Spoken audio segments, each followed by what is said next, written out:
ازاي تقدري تتبلي قطعة لحمة كبيرة لأي عزومة هتنفعك جدا.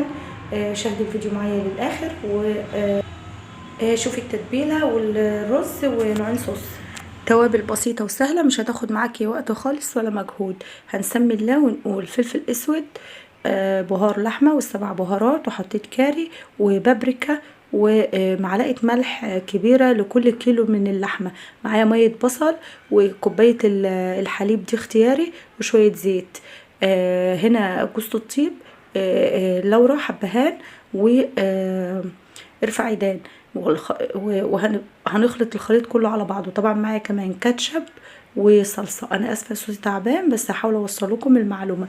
وصفه جميله وسهله جدا وطعمها وريحتها خطيره.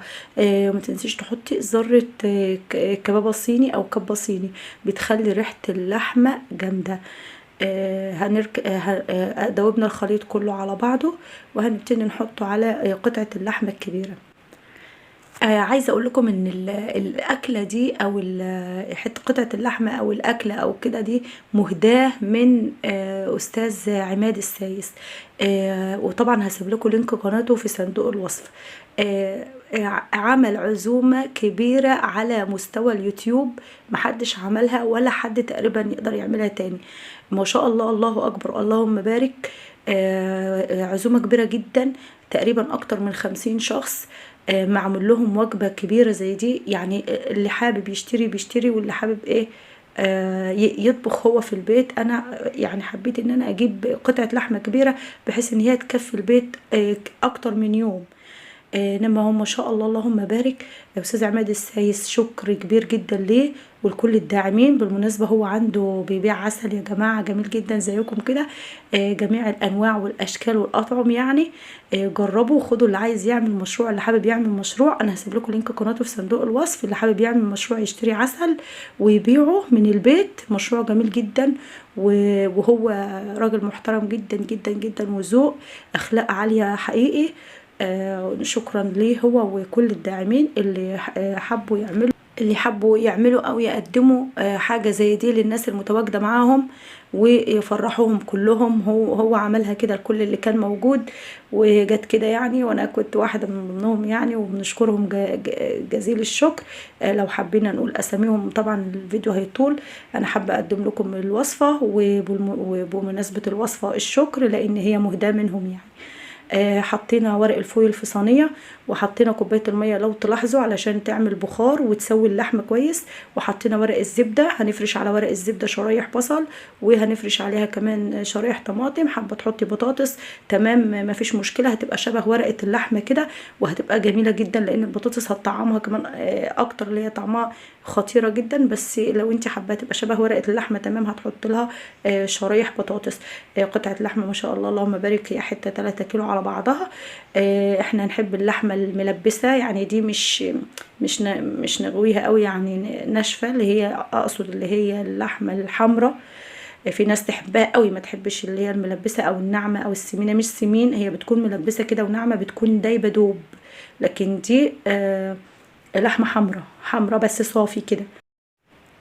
يلا بعد ما تلفيها كويس جدا وتكمريها كده بورق الزبدة، وهنا في الفاصل ما بين الزبدة والفويل او الورق الالومنيوم ده كوباية مية. بتكمريها كويس جدا جدا كده وبتلفيها كويس خالص باحكام، وبتسيبيها في الفرن على درجة حرارة عالية 250 لمدة ساعة كاملة. وبعدين بتخفضي الحرارة. بيكون الفرن اكيد ساخن مسبقا يعني، اكيد الفرن هيكون سخن الاول، وبعدين بتخفضي الحرارة لدرجة 180 وبتسيبيها تاني ساعتين. بعد الساعتين هتلاقيها مستوية جميلة جدا وتمام، مش محتاجة اي كلام. بمجرد ما خلاص حطيناها في الفرن هنبتدي نعمل مع بعض صلصة حمراء كده تحفة صينية كده، بس هي حارة وطعمها جميل جدا جدا، هتعجبكم اوي، جربوها. هي طماطم بس شطيطة حامية كده يعني حارة، والكاتشب والصلصة. هي الصلصة دي كمان اختياري. وهنا عصير الليمون مهم، وفصين التوم، طماطم شطيطة توم، واضربيهم كده في الخلاط، يا بتعوز كزبرة كمان خضرة، لكن انا عملتها كده استكفيت وخلاص. بس ادي صوص، نوع صوص جنب اللحمة. وهنبتدي نعمل الصوص التاني برضو سهل جدا وبسيط، اللي هو بتاع الزبادي ده. خضار، كل الخضار اللي انت حباه، بصل، خيار، جزر، وتحطي كل الخليط كده على بعضه مع مع الزبادي وعصير الليمون اكيد، واخلطيه كويس وبس خلاص. بقى صوص كمان معاكي 2 صوص. الزبادي حلو جدا مع اللحوم والرز الكاري او الرز الاصفر او الرز المبهر، بتبقى حلوه سلطه الزبادي دي جدا. حسيت ان هي محتاجه شويه زبادي كمان، كان عندي نص كوبايه كنت مستخدماها في حاجات فاضفتها كمان عليها كده، بقى عندي 2 صوص وحته اللحمه. وهنشوف في الاخر الوجبه متكامله معانا كده ازاي شكلها. نبتدي كمان نعمل رز بالمرة كمان عشان تبقى الوجبة كلها على بعضها. معانا معلقة سمنة كويسة عشان انا عاملة كمية رز كويسة، وهنضيف شوية زيت صغيرين. هنبتدي ندي للتوابل بس تسخينة على اساس تعمل الريحة بتاعتها كده وتبقى حلوة. معايا فلفل اسود وبهار لحمه وكاري وكركم، وممكن تحطي 7 بهارات هنا كمان مفيش مشكله، وطبعا الليمون المجفف ولورا وحبهان وقرنين شطيطه كده حلوين، بنفتحهم عشان كمان يدوا تحريقه كده او حرقان شويه كده في الرز، يبقى طعمه كمان حلو. خلاص. طبعا الرز او بتزودي شويه ميه صغيرين على حسب نوع الرز. معلقه ملح لكل كيلو. تمام، جميل جدا، مفرفر ازاي قدامكم، مفلفل جميل قوي.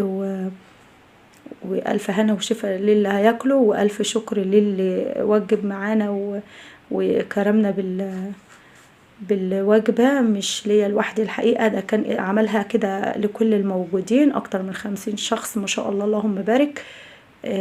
اللحمه مستويه وجميله اهي، كانت هتبقى الزبدة اكتر لو هي اللحمة الملبسة، لكن دي جميلة، في ناس كتير تميزها وتعزها يعني.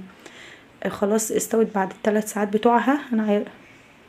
وهنا الصوص اللي هو البصل والطماطم اللي احنا كنا حاطينهم في ورقة الزبدة، هبتدي ان انا اقطعها، حابة اقطعها تمام، مش عايزة خالص ممكن اسيبها بحالها كده، لكن انا لقيت القطعة عريضة قوي، بدل كده ما اقطعها شرايح. يعني انا بدل ما اقطعها شرايح قلت ايه، اقسمها من النص، يعني بما ان هي عريضة يعني عشان تبقى شريحتين كبار.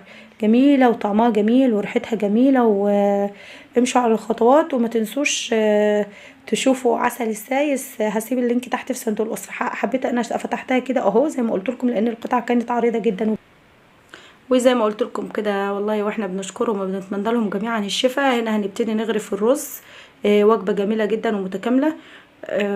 هنفرد الرز كده وهنحط عليه اللحمة ومكسرات، طبعا معانا لوز، لوز مقشر حمرنا شوية في الزيت، ومعانا زبيب هنرش برضو على الوش حالا بمجرد ما هنحط قطع اللحمة كده، وهنرش عليها بقى المكسرات، وطبعا هنلف حوالين الصينية كده بالشيبسي. وجبة جميلة كده جدا وكاملة، يعني متكاملة معاكم اهي من الالف للياء. عملنا الرز وعملنا اللحمة، عملنا 2 صوص، الاحمر والابيض، وعملنا الرز معاكم طبعا. و ما تنسوناش بلايك جميل منكم واشتراك ودعم للقناة منكم يا حلوين. وما تنسوش كمان تدخلوا على الوصف علشان تشوفوا قناة استاذ عماد السايس وكل المتواجدين عنده الموجودين والداعمين، وادعموا قناته ودعموا مش دعمه، يعني هو مش محتاج يعني حاجة، يعني دعموه انكم تفضلوا معاه، ترفعوا منتدى، وناس محترمة جدا جدا وذوق، هو والداعمين والقائمين كلهم على القناة بمجهوداتهم الجبارة، وكمان الإشراف، كلهم ربنا يبارك فيهم يا رب ويشفي كل مريض.